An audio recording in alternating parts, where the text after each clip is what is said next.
Hi అందరికీ నమస్కారం. జన సైనికులకు మరొక శుభవార్త. జనసేన నుంచి మరొకరు మంత్రి కాబోతున్నారు. నాగబాబు గారిని మంత్రి పదవి వరించబోతోంది. దీనికి సంబంధించి ప్రభుత్వం అధికారికంగా కాసేపటి క్రితం అనౌన్స్ చేసింది. అంటే వాస్తవానికి తెలుగుదేశం పార్టీ నుంచి ఇద్దరు ఎంపీలు అవుతా ఉన్నారు, అలాగే బీజేపీ నుంచి ఒకళ్ళు ఎంపీ అవుతా ఉన్నారు.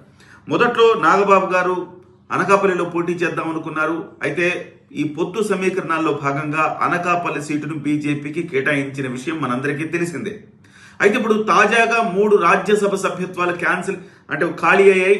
వాటిని భర్తీ చేసే క్రమంలో ఖచ్చితంగా నాగబాబు గారికి అవకాశం ఉంటుందని అన్నారు. ఆ క్రమంలో నాగబాబు గారి పేరు కాకుండా మళ్ళీ అది కూడా బీజేపీకి వెళ్ళడం జరిగింది. అంటే 3 ఖాళీలైనవి. అందులో ఆర్ కృష్ణయ్య గారు రాజీనామా చేశారు, అలాగే బీద మస్తాన్ రావు గారు కూడా రాజీనామా చేశారు. వాళ్ళ స్థానాలు మళ్ళీ వాళ్ళకే ఇవ్వటం జరిగింది. ఆర్ కృష్ణయ్య గారు ఈసారి రాజ్యసభకు బీజేపీ తరపున వెళుతున్నారు, బీద మస్తాన్ రావు గారు తెలుగుదేశం పార్టీ తరపున వెళుతున్నారు. ఇకపోతే కొత్తగా సానా సతీష్ గారిని ఎంపీ పదవి వరించిందని చెప్పాలి, ఆయన్ని కూడా రాజ్యసభకు పంపిస్తున్నారు. ఈ నేపథ్యంలో పార్టీ కోసం అహరహం శ్రమించిన పవన్ కళ్యాణ్ గారి తర్వాత ఇద్దరు వ్యక్తుల్లో ఒకళ్ళు నాదెండ్ల మనోహర్ గారు అయితే ఒకళ్ళు నాగబాబు గారు. వీళ్ళిద్దరు కూడా 2 పిల్లర్స్ గా పార్టీ కోసం పనిచేశారు. నాగబాబు గారు అయితే ప్రతి సందర్భంలో త్యాగం చేస్తూనే వస్తున్నారు.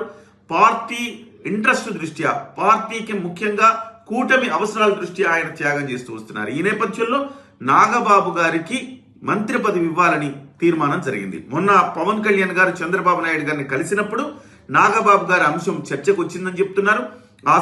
ఆ సమయంలో నాగబాబు గారిని శాసన మండలిలోకి తీసుకొని ఆయన్ను మంత్రిగా చేయాలని నిర్ణయించినట్టుగా తెలుస్తుంది. ముందుగా మంత్రి పదవి ఆయనకి ఇస్తారు, ఒక మంత్రిత్వ శాఖను ఆయన కట్టబెడతారు. ఆ తర్వాత రాబోయే 6 నెలల్లో ఆయన్ను ఎమ్మెల్సీకి పంపిస్తారని తెలుస్తోంది. 6 ఎమ్మెల్సీ స్థానాలు ఖాళీ కాబోతున్నాయి. రాబోయే రోజుల్లో 6 ఎమ్మెల్సీ స్థానాల్లో ఒక స్థానాన్ని నాగబాబు గారికి ఇవ్వబోతున్నారు. అయితే మంత్రి పదవి అయితే రాబోయే రోజుల్లోనే తొందరగానే ఇచ్చేస్తారు. సో దానికి సంబంధించి ఇంకా ప్రజాప్రతినిధి అవ్వడం అంటే శాసన మండలిలోకి వెళ్ళడం అనేది దానికి 6 నెలల సమయం ఉంటుంది. కాబట్టి ఆ టెక్నికల్ గా అన్ని చూసుకునే ఈ రకమైన ప్రకటన చేశారని చెప్తున్నారు. అయితే ఏ శాఖ ఇస్తారని చాలా మంది చాలా రకాలుగా మాట్లాడుకుంటున్నారు. అయితే ఇప్పటివరకు క్లారిటీ అయితే లేదు, కేవలం కొన్ని ఊహాగానాలు మాత్రమే వస్తున్నాయి. నాకు తెలిసి నాకు అత్యంత అంటే కీలకమైన సోర్సెస్ ద్వారా అందిన సమాచారం ఏంటంటే ఆయనకు మైనింగ్ అండ్ మినరల్స్ శాఖ ఇవ్వచ్చు అని చెప్తున్నారు.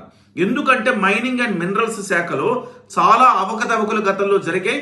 దాన్ని ఇవాళ మంచిగా మళ్ళీ ఆ శాఖను మళ్ళీ అద్భుతంగా తీర్చిదిద్దాల్సిన అవసరం ఉంది. అందుకే మైనింగ్ అండ్ మినరల్స్ శాఖను నాగబాబు గారికి ఇస్తారన్న ప్రచారం జరుగుతుంది.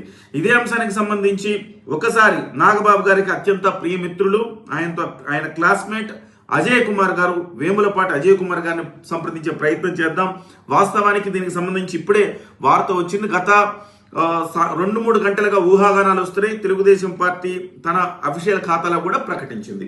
ఒకసారి అజయ్ కుమార్ గారు, వేములపాటి అజయ్ కుమార్ గారు ఫోన్ లైన్లోకి వచ్చారు.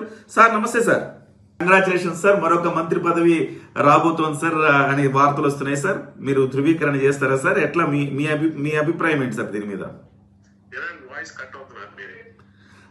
సార్ నాగబాబు గారికి మంత్రి పదవి మీద మీ స్పందన ఏంటి సార్?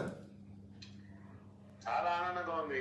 నాగబాబు గారికి ఎటువంటి ఒక కీలకమైన బాధ్యత అప్పగించడం పవన్ కళ్యాణ్ గారు ముందర పవన్ కళ్యాణ్ గారికి ధన్యవాదాలు చెప్పుకోవాలా.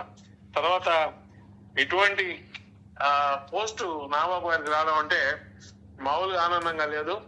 ఆయన మొదటి నుంచి కూడా చాలా నిస్వార్థంగా ప్రజారాజ్యం పార్టీ నుంచి కానివ్వండి, లేదు ఈ పార్టీ మన జనసేన పార్టీకి కానీ ఏది ఎక్స్పెక్ట్ చేయకుండా వాళ్ళ ఒకసారి అన్న కోసం ఒకసారి తమ్ముడు కోసం ఆయన పని చేసుకుంటూ వస్తున్నాడు. ఇవాళ కూడా పని చేస్తూనే ఉన్నాడు. అటువంటిది నాగబాబు సేవలు గుర్తించి ఇంతకు ముందే చెప్పున్నారు నాగబాబు గురించి పవన్ కళ్యాణ్ గారు, అంతా తానే చేశాడు పిఠాపురం ఎలక్షన్ లో అని చెప్పి. అటువంటి నాగబాబు గారిని ఇవాళ ఆయన సేవలు గుర్తించి కేబినెట్ లోకి తీసుకుపోవడం నిజంగా కూడా ముందర కళ్యాణ్ గారికి ధన్యవాదాలు చెప్పుకోవాలా. తర్వాత నాగబాబుకి హార్టీ కంగ్రాచులేషన్స్. దీనివల్ల ఖచ్చితంగా కూడా పార్టీ కూడా బలపడుతుంది. పార్టీ మీకు తెలియదు, నాకు ఒక 100 కాల్స్ వచ్చాయి వితిన్ 15 minutes. మొత్తం క్యాడర్ అంతా కూడా కేరింతలు కొడుతున్నారు నాగబాబు గారికి వచ్చిందంటే. చాలా వైల్డ్ సెలబ్రేషన్స్ ఉంటాయి. ఓకే, మొత్తం మీద నాగబాబు గారు అంటే పార్టీ కోసం అహర్హం శ్రమించారు నాగబాబు గారు.